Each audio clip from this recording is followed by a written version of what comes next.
YouTube Nation and Dog Pound, how you doing? I'm Unger to the Max. A salute to you. Again, let me know in the comment section if you like that I'm combining the old intro with the new intro. So, there's been a lot of news going on, both from yesterday with the NBA trade deadline and two bombshells being dropped on us in regards to the NFL draft. Plus, UFC 260 is happening tomorrow.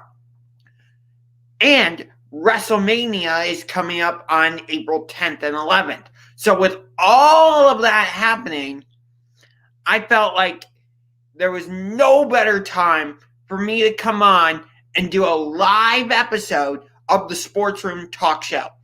Now, it looks like we have a few people watching, and for those of you who are, welcome to the show.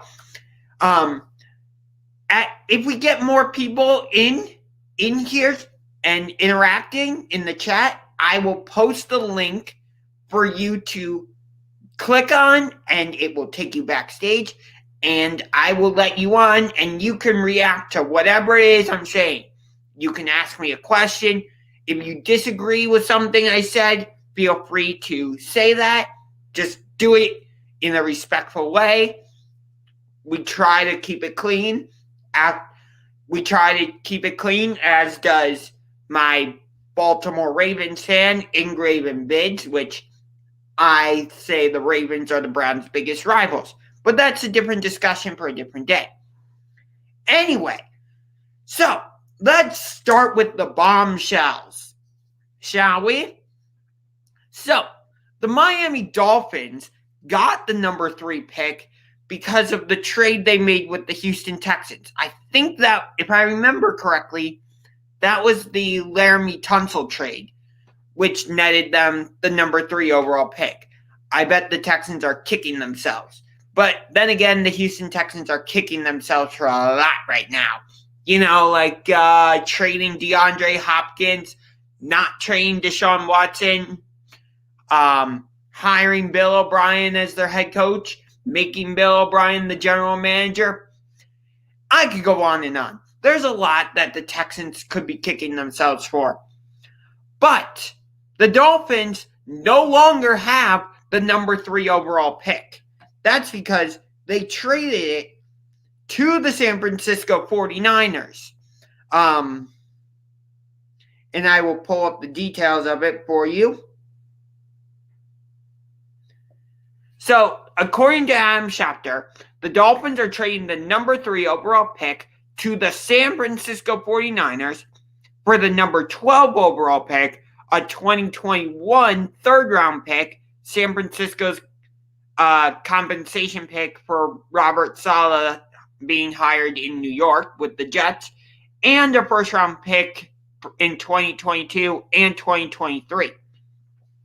However, the Dolphins did not sit on their morals because they then turned around, traded the number 12 overall pick to the Philadelphia Eagles in exchange for the number 6 overall pick.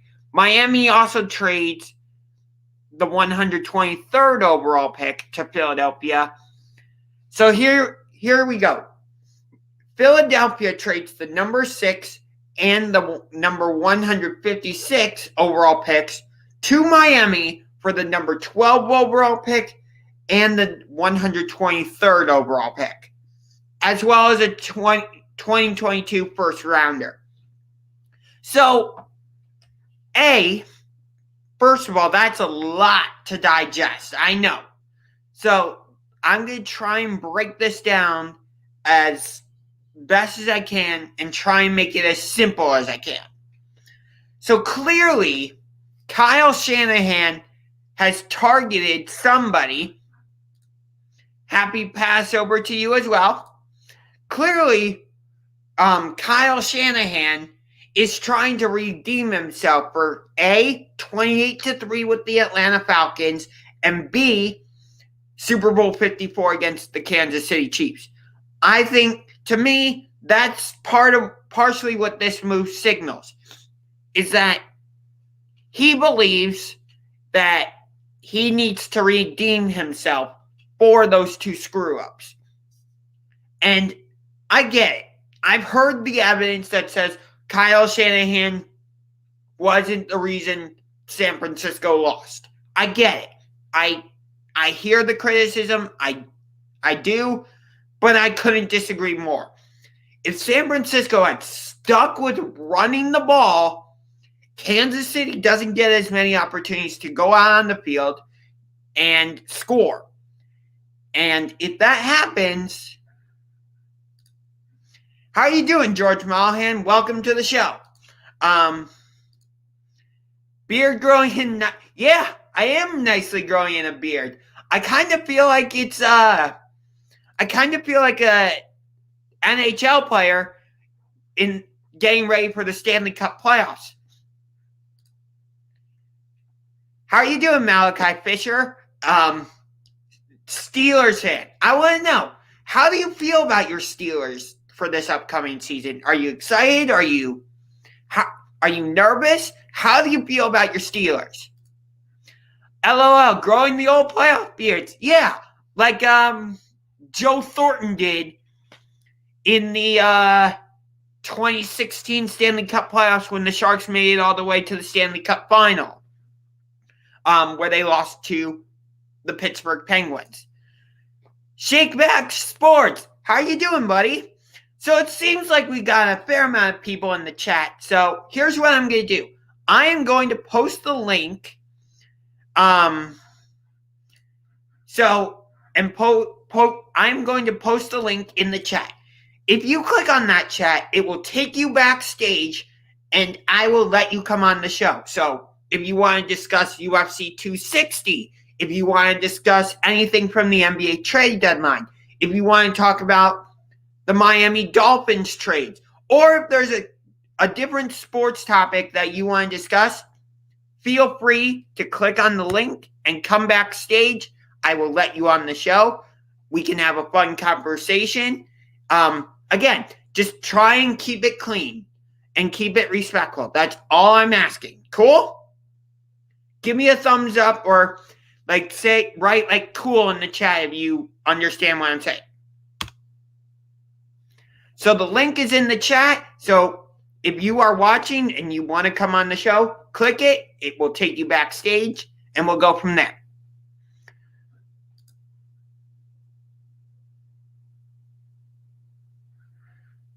Someone in the chat, if you troll, I'll cash app. Okay. I don't know what to make of that. Good. Just need to draft offensive line and a running back. I like Devontae Williams. Okay. So I don't think it's as simple. I want to talk about the trades with Miami and stuff, but I want to talk about your comment right now, Malachi. Just need to draft offensive line and running back. I don't think it's that simple for the Steelers because your offense doesn't seem to be built to run the ball. I don't know if that's because of your offensive line. I don't know if that's because of something with Big Ben Roethlisberger. I don't know if that's has something to do with your offensive coordinator that you had last season. But when I think of Pittsburgh Steelers football throughout history, I think of running backs first. Guys like Jerome Bettis, Willie Parker, I would even put in that mix. I don't really think of guys like James Conner or who's your other running back?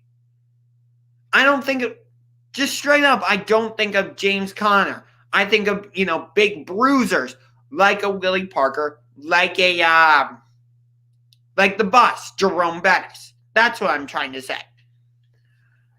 So I don't think it's as simple as the Steelers just drafting an offensive lineman and a running back. I think you guys need to change your offensive philosophy. That's just the way I look at it. Now, you have a new offensive coordinator. I don't remember who it is. If you could remind me who that is in the chat, that would be fantastic. Oh, we got somebody backstage. This is KW Sports. What do you have to say? How are you? You there? Yeah, I'm right here. How are you doing? Good. I can't really hear you. Can you turn your volume up a little bit? Yeah, how about now? Hold on. All right, I tried turning my volume up. What do you got?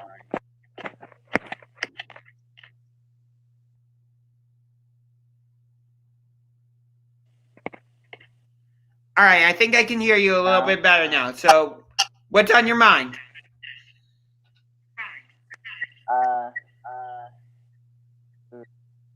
WWE actually. I had a couple. Oh, you want to go to WWE? All right, I'm cool with this. I like talking WrestleMania. What do you got? How do you feel about wrestling? How do I feel about it? Is that what you're asking? Yeah. Like, are you asking me about a specific match on the card, or are you just saying WrestleMania as a whole?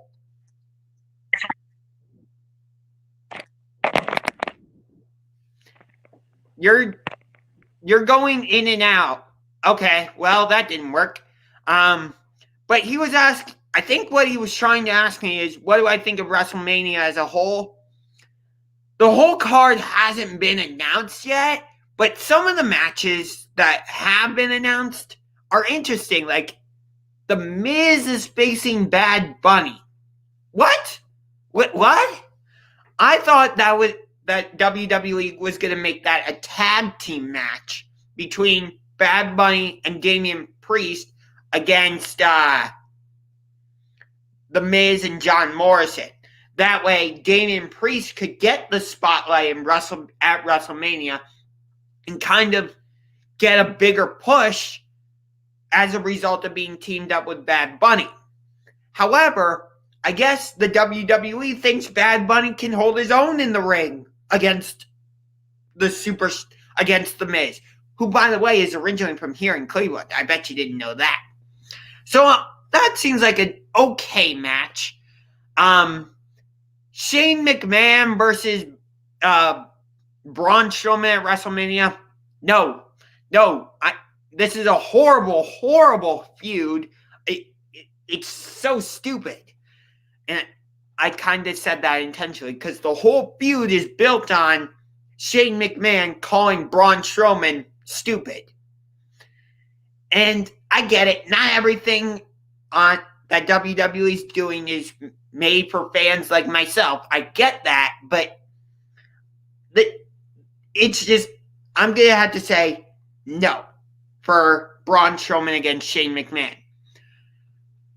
Fiend against Randy Orton, also going to get a no from me.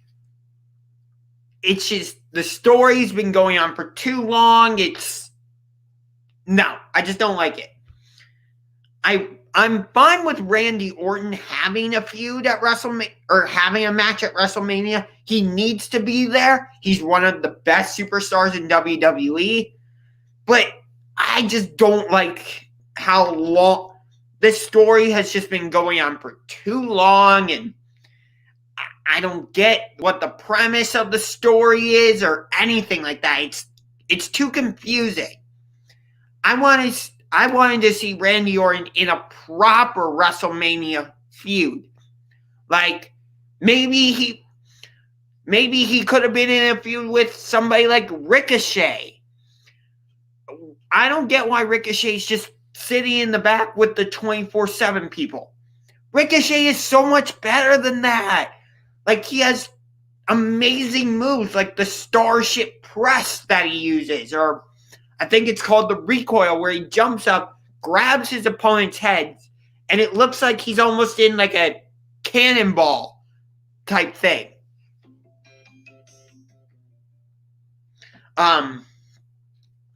So I kind of wish Randy Orton had been in a feud with somebody like Ricochet or maybe Aleister Black.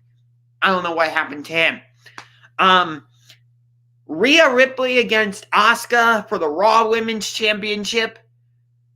I think, based on what was originally happening with the story, I think it was originally supposed to be Lacey Evans against Charlotte Flair for the Raw Women's Championship, but WWE had to scrap that storyline because Lacey Evans is pregnant, so she obviously had to be removed. And then it was going to be Asuka against Charlotte Flair, but then, unfortunately, Charlotte Flair tested positive for COVID, so that storyline had to be dropped. So now we have Rhea Ripley. And the build for this feud for this match is simply, hey, Asuka, you don't have an opponent for WrestleMania. Can I be your opponent? And can I challenge for your belt? And Asuka goes, yes, you can. That's the whole feud. And normally, I'm like, I want a little more story, please. But in this case, I'm like, yeah, sure. I'll take that. Drew McIntyre against Bobby Lashley for the WWE title. So, here's the thing. I like both superstars in this. Drew McIntyre is one of my favorite WWE superstars, but so is Bobby Lashley. Overall, I would say I'm more of a heel fan. So I like Roman Reigns, Seth Rollins, Bobby Lashley, Sheamus.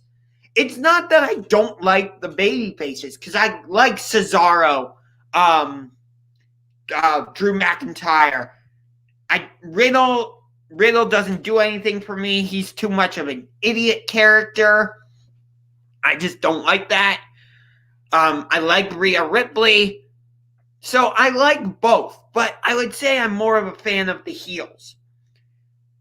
So here's my thing.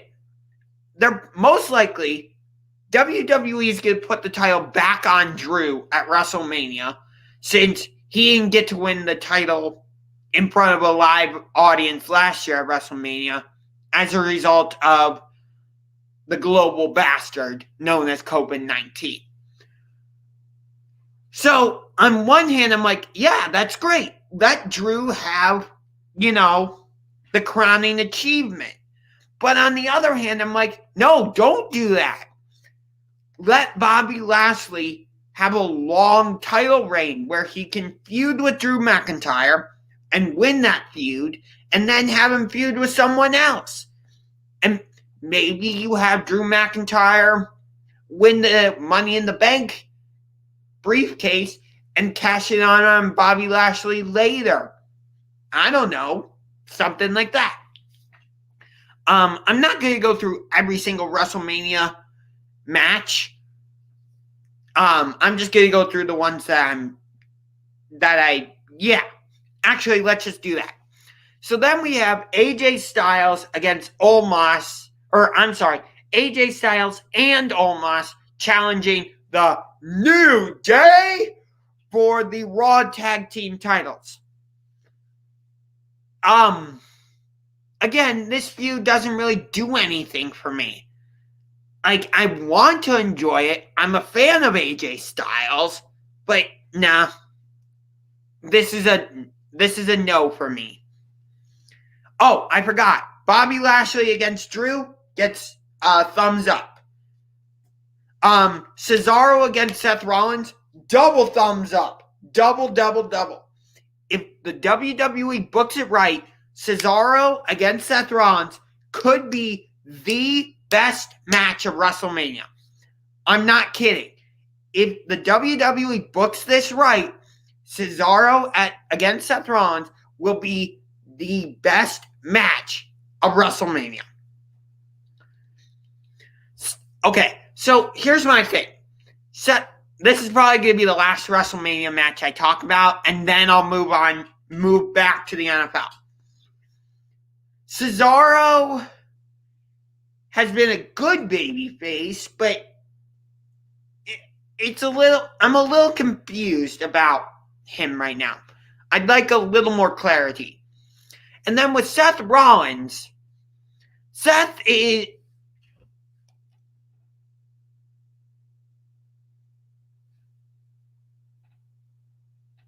Hold on 1 second.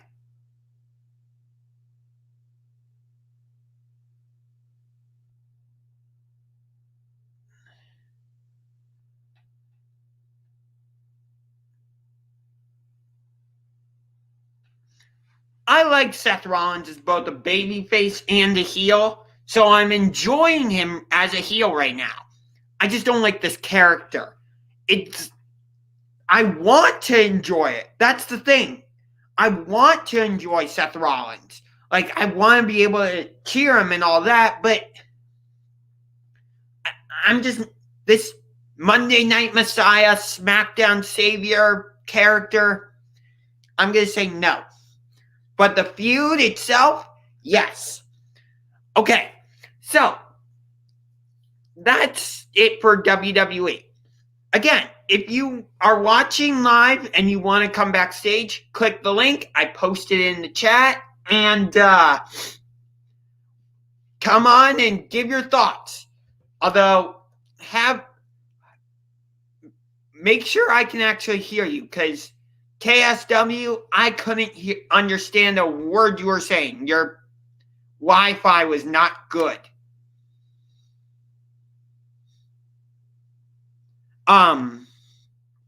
So anyway, I'm just doing something super quick.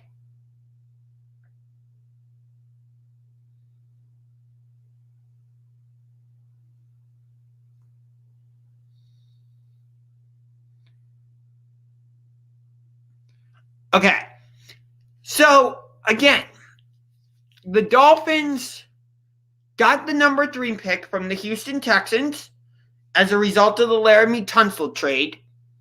So people were thinking, oh, the Dolphins are going to take a quarterback because they don't trust Tua.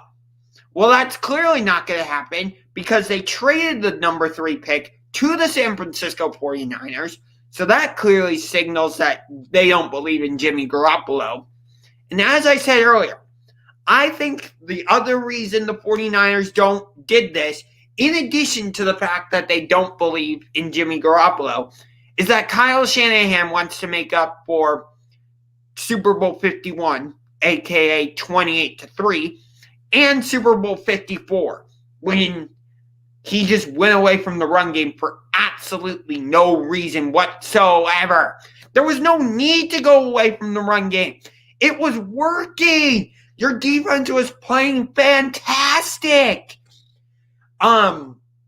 You were keeping Patrick Mahomes and that high-powered Chiefs offense off the field. Guys were making plays. And then all of a sudden you're like, I'm actually going to throw it. And what did that allow the Chiefs to do?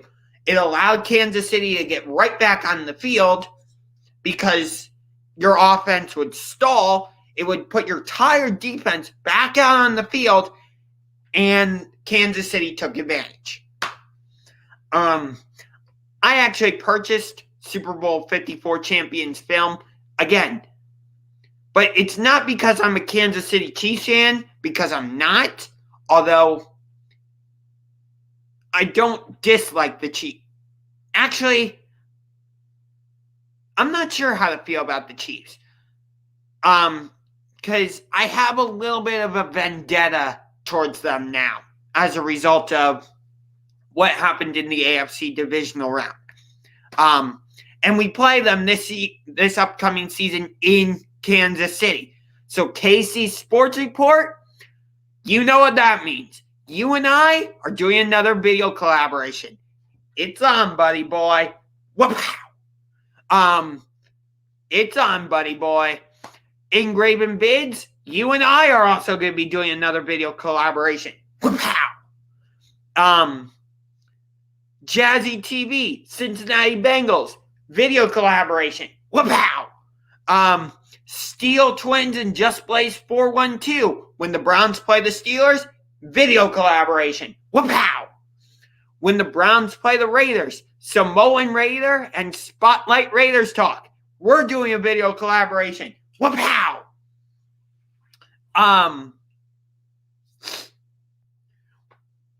If I'm talking with a Chargers fan, a couple of you mentioned a couple Bears YouTubers that I should talk to, some Lions YouTubers, and Viking, a Lions YouTuber. So I'm looking for a Bears YouTuber, a Lions YouTuber, Vikings YouTuber, Broncos YouTuber, although I might reach out to Colby Sports, I think his name is.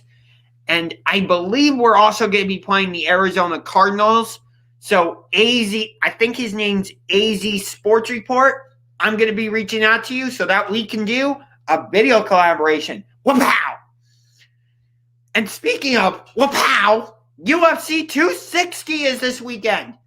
And Cleveland's own and current UFC heavyweight champion Stipe Miocic is putting his belt on the line against Francis Ngannou in a rematch of UFC 220. Miocic won that fight by unanimous decision, and history was made as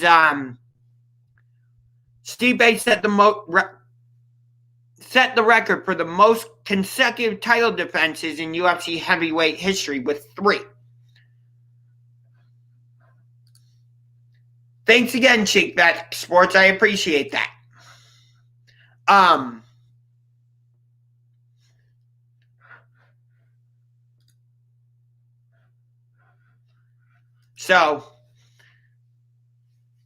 But Francis Ngannou has won his past 4 fights, I want to say it is, by knockout. So Stipe's got a very dangerous opponent this weekend. But if Stipe wants to win this fight, he's got to utilize the takedowns. Not necessarily to ground Ngannou, but just to smother him so that he can't wind up and utilize his power. Or do like what he did against Daniel Cormier, where when it looked like Cormier was getting ready to do something, Miocic would pin him against the fence and control him. Stipe needs to utilize kind of that same game plan against Ngannou. And for Ngannou, he needs to make space so that he can utilize the full extent of his power. I don't know if Ngannou, how his ground game is. So if I'm Stipe, I'm taking him down and making him show me that he can hang with me on the ground. I believe Dana White, president of the UFC, has said that whoever wins this fight is facing John Bones Jones next. That scares me. Because John Jones is just a special fighter. He's long. He's tall. He's lengthy.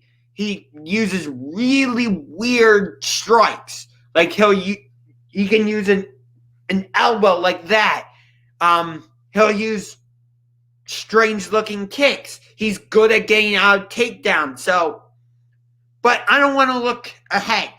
No, I'm not overlooking Francis Ngannou. Nope. Can't do that. But of course I'm picking Stipe to win. However, I'm going to say Stipe wins by decision. I don't see Stipe knocking Ngannou out. Ngannou showed his durability the first time these two fought. So I'm going to say this fight goes the full 5 rounds. And Stipe wins it 50-46, 49-47, and 50-45. So by unanimous decision, and those are my score predictions. So that's going to do it for this episode. Hope you enjoyed it. If you did, punch that like button like a UFC fighter. And if you haven't done so already, punch that subscribe button. Currently, we are at, 300. We are at 385 subscribers, which means that we are 15. I am 15 subscribers away from 400. So if you like what you see, tell your friends, tell your family, tell your colleagues to subscribe to the channel. Let's get to 400.